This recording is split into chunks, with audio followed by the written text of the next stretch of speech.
Hey everyone, welcome to my first booktube video. So I've made videos before, but I decided I wanted to start a booktube channel because I've been getting into booktube and I've been getting more into reading, and I kind of want to document my reading progress and kind of keep myself accountable. Because what I tend to do is I start to really get into reading and then I start to slough off. I just want to be accountable for my reading and kind of discuss my books with people, because I always find that I'm reading books that I really like, and I'm telling people all these books and I can't have a conversation with them because I don't want to ruin it for them, or they don't read so they don't get it, or they haven't read the book so they don't know what I'm talking about. So I thought having a booktube channel would be a great opportunity for me to be able to talk with other people about books and express my opinions on books, but not be annoying people in my life that don't really want to hear about it. So excited about these books. Today I'm going to be doing my wrap up for December slash kind of the end of November, but when I actually started like tracking my reading because I knew I wanted to start making booktube videos. So the first book I read, which basically I think I read the whole thing in November, but I wanted to add it on here because I started getting the, what's it called? This book in a book subscription box, and this one I kind of decided I'm going to start reading, and I didn't have any books because all the books I ordered were coming in on, because I ordered books online. I didn't have any other books, so I just picked this one up. This is Vengeance Born by Kylie Griffin. This book was interesting, and the synopsis caught my eye because it's about a girl who is half demon and half human, which is called a Nai-Kai or Nai-Chi. I'm not sure how it's pronounced, but I think Nai-Chi sounds better.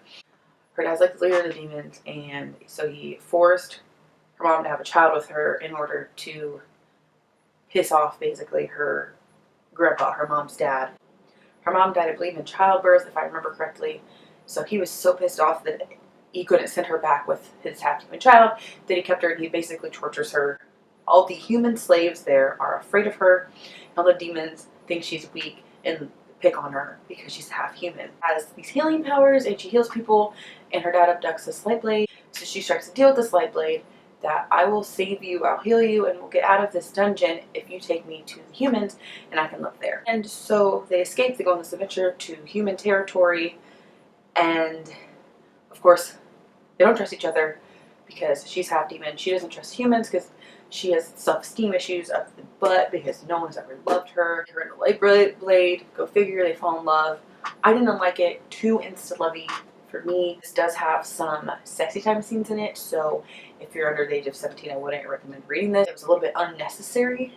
The love part was a little less emphasized. It would be a really good story. I just felt like it's too insta-lovey and corny a little bit, and I didn't like her as a character. She obviously has self-esteem issues, but it was like, poor me, poor me, poor me.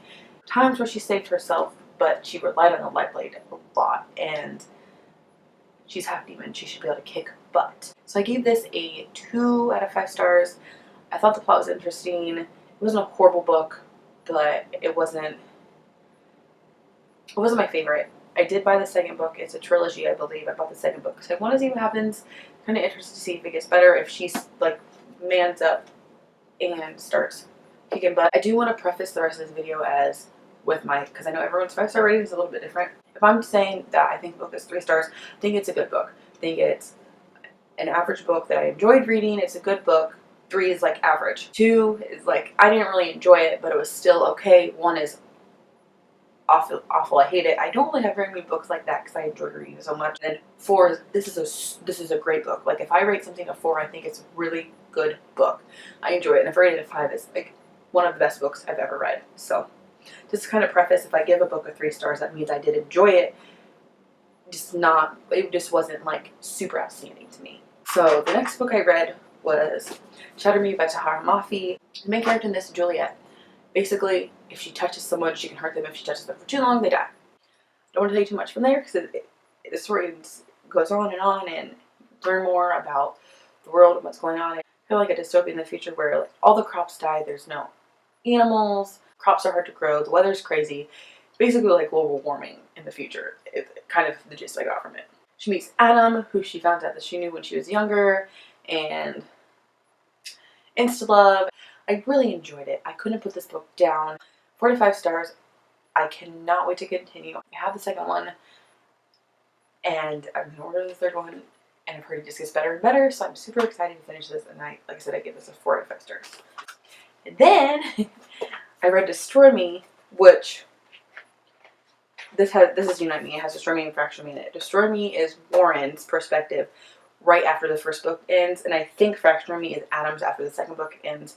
So I didn't want to read that yet because I didn't want to like spoil myself or anything. But Destroy Me goes into great detail into Warren's mind, and you kind of learn a little bit out of his past, and I really think this enhances your reading experience. I haven't read the second book yet, but you're going to go into the second book knowing a little bit about Warren and kind of liking him more and seeing him not so much as the bad guy that he is. I do suggest, if you read these, to get these novellas and to definitely read Destroy Me in the middle. I'll let you know about Fracture Me after I read after the second book. A lot of people don't like novellas, but I do. I think that they enhance my reading experience. And I gave this a 4 out of 5 stars as well.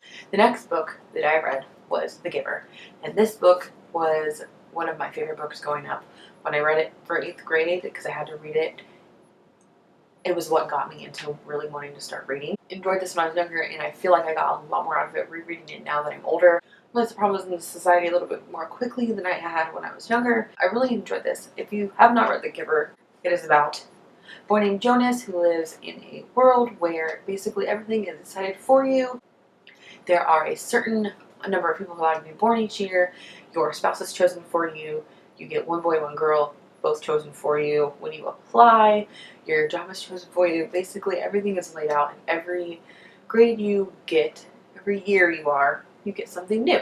Like when you're a 6, I think you get your bike. When you're a 12, you get your job assignment.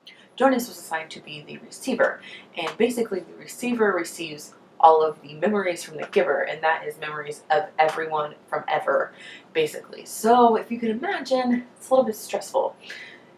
I don't want to give anything more away in case you haven't read this book, but I do plan on doing a video for you, those of you who have the top 5 reasons why you should reread this book as an adult or when you're older. I gave it a 5 out of 5 stars, of course, because it's one of my all-time favorite books. The next book I read, I actually just went and saw tonight in the movie theater, and that is A Mock Two Calls by Patrick Ness. Oh my goodness. When I read this, I had a headache, so I kind of felt like it was a 3-star read for me, but I felt like the context of the book itself was a 4-star. I just wasn't in the headspace to read it, but I was so engulfed in this book, I read it in one sitting. So I went ahead and I gave it a 4 stars. The only reason why my reading experience was not as good is because my head was throbbing the entire time, and it made me really irritable, and it made me kind of not like a lot of the characters in this, aka all of the adults sucked, in my opinion. This book is about a boy named Connor, and his mom has cancer, even though they don't specifically say it, and a monster comes and tells some stories, and then he has to tell his story, and it's basically a freaking sad book, but it's so good. I think it was because of my headache. I mean, I know that the adults are kind of made to not be liked. The only characters that I actually genuinely liked in this book were Connor and the monster, but they were such good characters, and this book has so many meanings. It's just so hard to explain into words what this book means to me and what I'm sure it means to so many different people in so many different ways. The movie was breathtaking.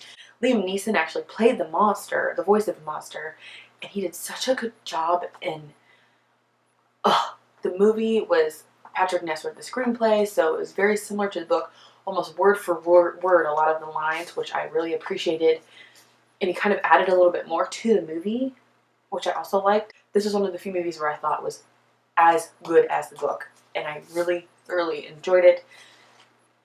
And I enjoyed the characters more in the movie than I did in the book, and I think it was probably because I didn't have a headache while I watched the movie. Yes, this was a great book, and I gave it a 4 out of 5 stars. Definitely should read this. I recommend it highly. Last book I read this month is by far my favorite book that I read this month.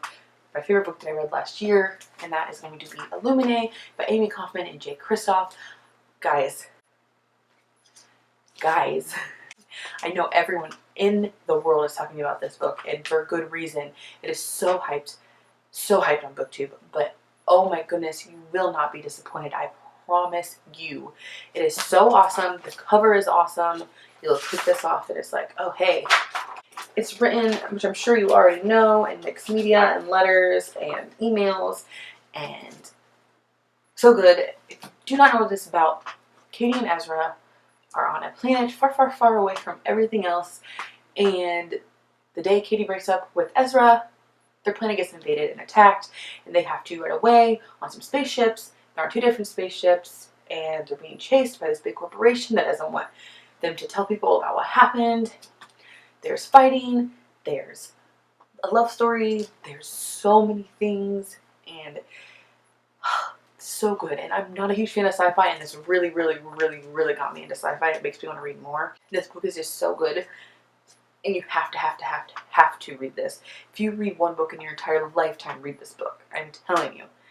This book is so good. I gave it a 5 out of 5 stars. Obviously, I'd give it a 10 out of 5 stars if I could. The best book I read last year. That is it for my December/November-ish wrap up. I hope you enjoyed. I am pretty proud of myself for just getting back into reading 5 books in a novella. That's pretty good for like a month and a half-ish time period. Also, I have a lot of ideas coming for you guys. I want to do well-known type of book videos, but I want to kind of make my own, like the top 5 reasons to reread The Giver. So I'm kind of trying to make a spin on things to make it a little bit more different. I hope you enjoyed my first booktube video. I will be posting more for sure. If you like this video, make sure you give it a thumbs up and push the subscribe button down below. That does it for today's video. Hope you enjoyed. See you guys next time.